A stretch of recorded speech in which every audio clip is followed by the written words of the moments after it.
How's it going, my truant people? DrSlaking, the Slacking Doctor, back on Pokemon Showdown, as you can see, with a post-commentary battle for you today against my man, TangelaBoots, and I'm trying to think of his team name, The Forecast, I believe.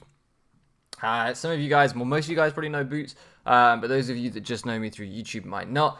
He's a really great guy, one of the nicest guys I've met in the community, a super good battler. The Forecast were a great team in Owl. Owl is now over and done with, the league is finished, but I'm behind, as many of you will know, so I'm loading my battles for you guys to see. Because it's post-com, I'm going to quickly run through the team, and then I'm going to run through the battle. It's a pretty long battle, around 50 turns, so we're going to try and move through the battle as quickly as we can, and especially this team builder as quickly as we can. So, without further ado, let's get into this. At this point in the season, in case you guys aren't aware, if you've been keeping up with the Owl battles on the channel, this battle came in between the battle against Luke and the battle against Isaac. Those were both already up because they were both live comms, so I already had them pre-recorded, ready to go. This one came in between the two. I did my best not to spoil it in the Isaac battle, I think. I went through and checked and there was no spoilers, so hopefully you guys won't know the result in this. But this was my second week prepping alone, i.e. Dean the Fox had dropped out of the Christmas Kids at this point, and so I was having to build on my own. Something that I'd never really done that much, mostly in the ABCs. Trump helped me. Before that, Nico helped me, and sometimes Nico still helped me. And then Dean helped me in Owl, so really I hadn't had that much experience building alone. So what I decided to bring was a Choice Scarf Down, Manitan, Flare Blitz, Rockside, Superpower, U-Turn. Everything's pretty standard there, nothing to really explain. It's Adamant, I think. Main thing with this, with the superpower, I wanted to break his Miltank. Going into this battle, it seemed really important to me at the time.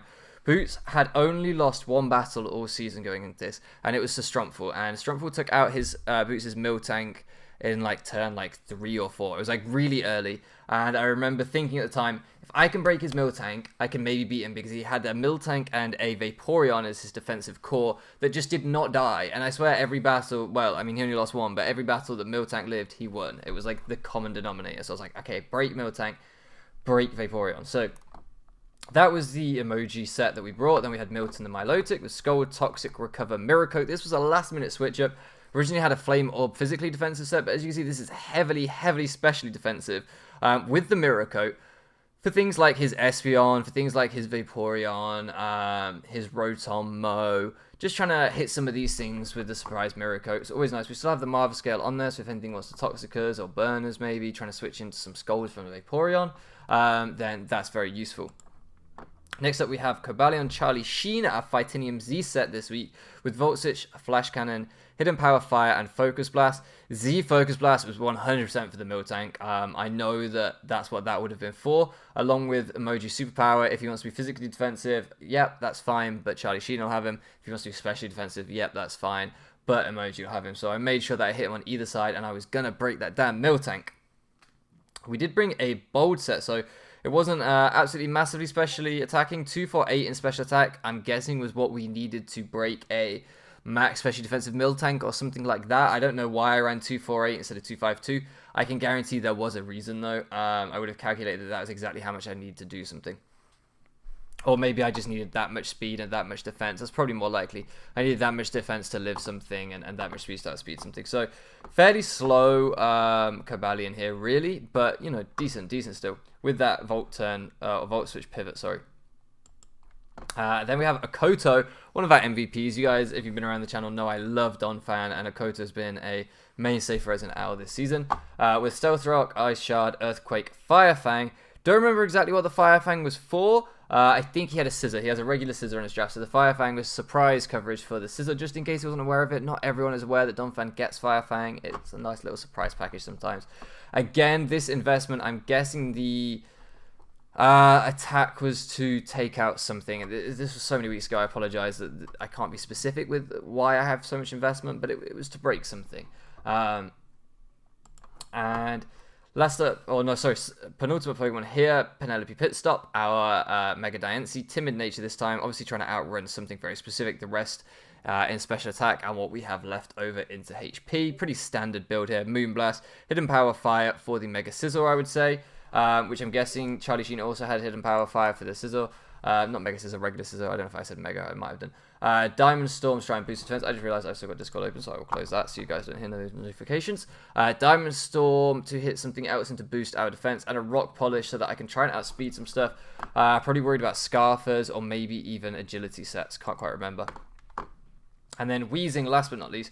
Flamethrower, obviously coverage for the Sizzle that I mentioned. Sludge Wave, just a powerful stab move. Will-O-Wisps to try and get a burn or something. Possibly even the Mill Tank if I was scared of it being a some kind of curse set or something like that. You know, scared of it hitting me hard.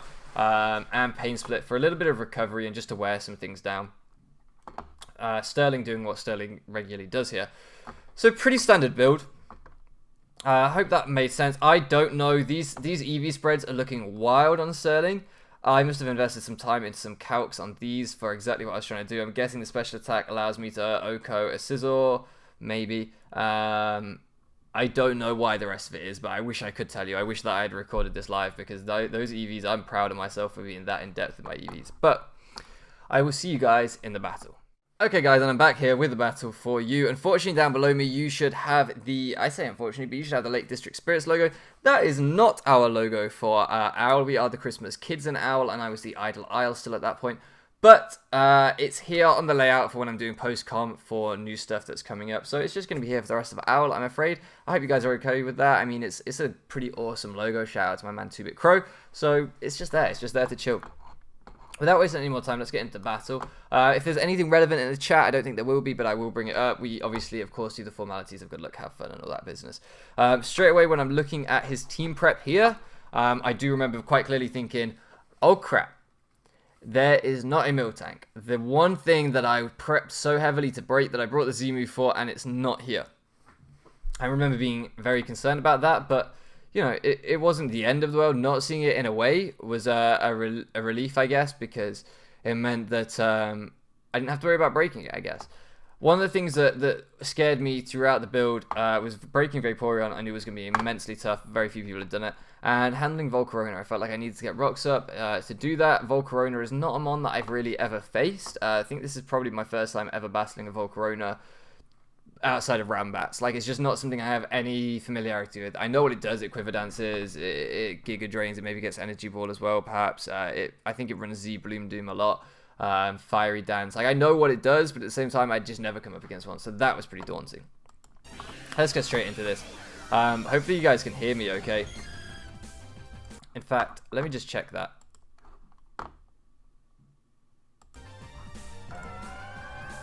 Yeah, that should be fine, yeah.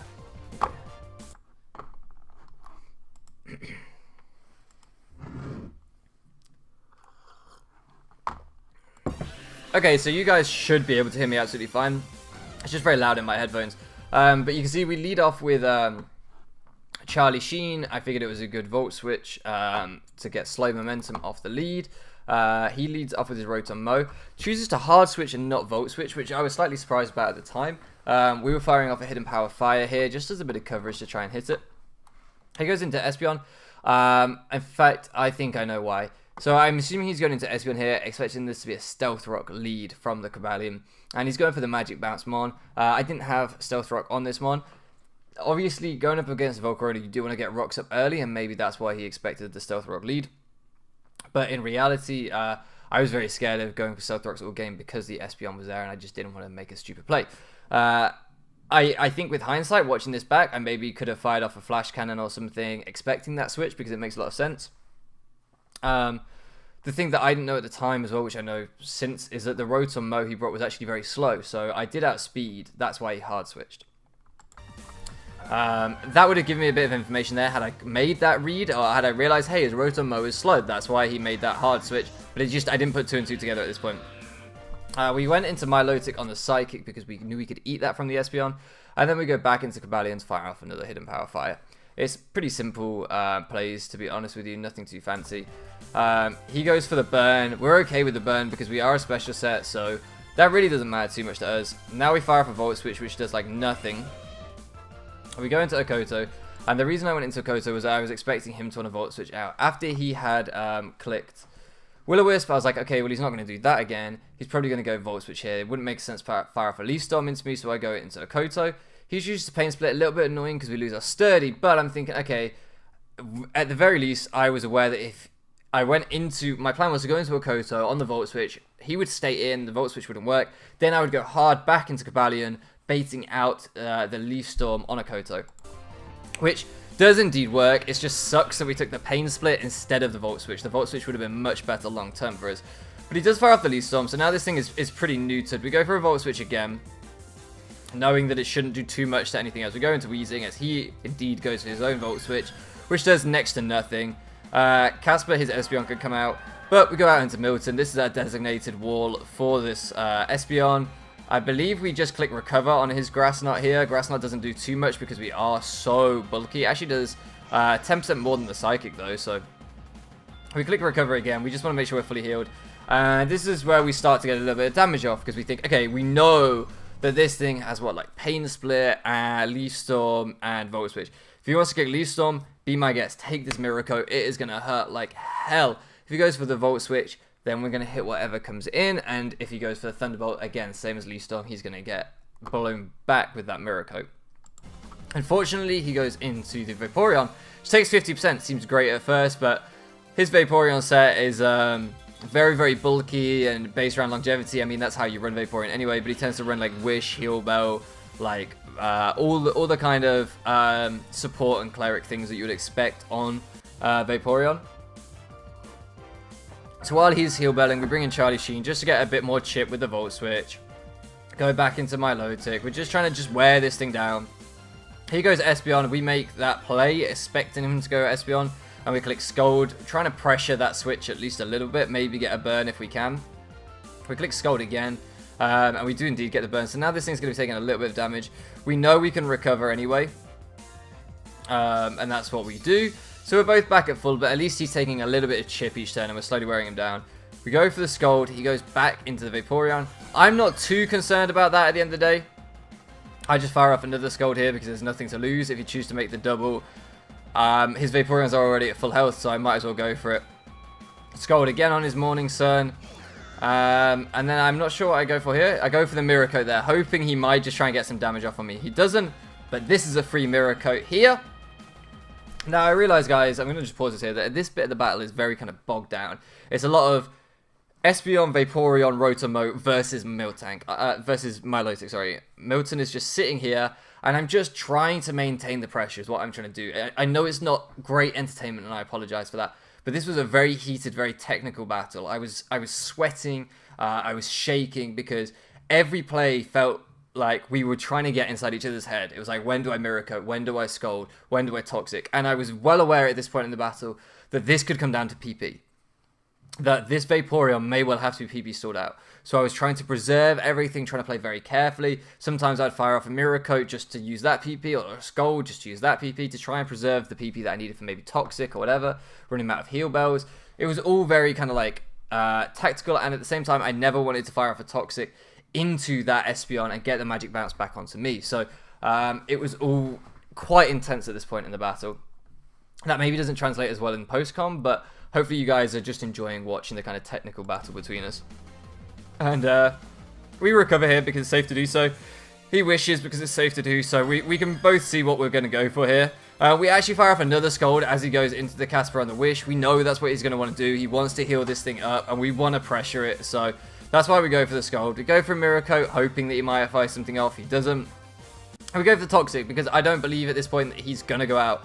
That's where I felt like, okay, in those moments, I'm like, I have a safe Toxic here. I don't think he's going to go hard Espeon. It wouldn't make a lot of sense to. I think he's maybe going to want to Wish up. I think he's going to want to maybe try and recover a little bit. So I fire off the Toxic there, and then that forces him to Heal Bell again, and I'm just slowly wearing him down. I actually go into Emoji here, again, just to preserve a little bit of PP on my Milotic. It's a turn that I'm wearing down where I'm switching instead of clicking a move, and which he's clicking Heal Bell, so he's running out of Heal Bell PP. And if for some reason he went hard Espeon, he doesn't want to take this Scarf U-turn. He really doesn't want to take the Scarf U-turn. He does stay in though, unfortunately, so we hit this with the U-turn instead. The Vaporeon takes it, and we go back into Milotic and we start again. We get the Scold. I am also aware at this point that if I can bait out a burn from the Scold, beautiful, because then I can click Toxic freely, and I do not care if this thing comes in, for example. His Heal Bell's obviously taken away the burn, which was a shame, but here we make the read with the Mirror Coat, and it works perfect. We realize that things were getting a little bit intense for him. He was starting to get moved around a little bit, and I felt like he had to make a play at some point. His only way of breaking my low tick was to fire something off with the Espeon or the Rotom-Mow at some point, because I could have sat in against that Vaporeon and PP stored it out eventually. Eventually, it would have lost to my low tick. So I knew that at some point, he was going to have to make that play. And here he actually dropped in the chat when we took out his Espeon with that Miracle. He just says, nice, nice. And after the battle, he said, I don't remember his exact words, but he said something along the lines of he really felt at that point like we were just in each other's heads. Like, it was such a mental thing. And coming from a battler that I respect as much as Boots, that meant a lot to me, because I felt like, certainly up until this point in the battle, I don't know how you guys feel, but I felt like I was really holding my own. I had set up with my especially defensive wall with my low tick, and I was saying, I will break you eventually. I will wear you down eventually. And I was proud of that. Even after the battle, I said, you know, I'm very proud of these early bits. The rest of it, I'm not going to talk too much. I'm going to let you guys see what happens. But these bits especially, I was like, this technical battle back and forth, I felt like I was really, really holding my own, and I was proud of that. As he goes out into this thing, we go into Sterling. I'm not entirely sure why we went into Sterling here. We wanted to get a burn. That was it. We wanted to burn his Garchomp. That was why. And just in case he went for an EQ as well, I guess, we had the Levitate. We actually burn the Vaporeon instead. We're just going to give it a little bit of residual damage, but not a lot. And we're safe to go into my low tick. We can click Scald again. He gets a Water Absorb. It doesn't really matter to me. He can Water Absorb as much as he wants. The only issue with this was, in fact, I remember now, getting the burn on the Vaporeon was actually quite bad, because it meant that I couldn't Toxic it. He didn't have to Heal Bell anymore. We suddenly had a war of like Wish versus Recover, and I don't think that was a war that I necessarily would have won. I can't remember the PP on Wish versus Recover. I think Recover has slightly more, but I was starting to think like, I needed to be able to get this thing Toxic, so that was a little bit irritating. That actually, I don't know if he read the Will-O-Wisp, and that's why I went into Vaporeon. If he did, then that was a great play, because it stopped me from getting Toxic on it, and that was frustrating. As you can see, we're just kind of back and forth. He gets a burn on me here. I am okay with that, because that's my Marvel scale is now up. If the Garchomp wants to come back in, I'll now probably wall out the Garchomp as well. So I'm like, okay, I don't mind the burn. We're both burned. We're both taking a little bit of damage. The only issue is, like, I can't hit him with much. I have to start using PP on things like Toxic and stuff, and get the right calls with the Miracoats on his Scalds. That's what it really came down to, was that, like, there, for example, I needed to click Miracoat. Just get a bit more chip, force him to Wish before I recovered. That's the kind of thing that we were like really playing around with. There, I go for it and I don't get it, unfortunately. Here, I don't think I can live a Leaf Storm. I think that I realized that, like, what am I at, like 68%? I think maybe I die to a Leaf Storm if he's modest or something. I'm not convinced anyway, so I think that's why I go hard out into Sterling. He does go for the Volt Switch, unfortunately, so if I'd stayed in and clicked Miracoat, that would have been really nice, but I didn't. And now here's the problem, is that he gets in... He gets in his Volcarona, and it is pretty free because we haven't got Rocks up, because I just hadn't got a Koto back in since the Espeon went down. The only things that have been in are the Garchomp, which I could have brought in on the Garchomp, and with hindsight, maybe I should have done.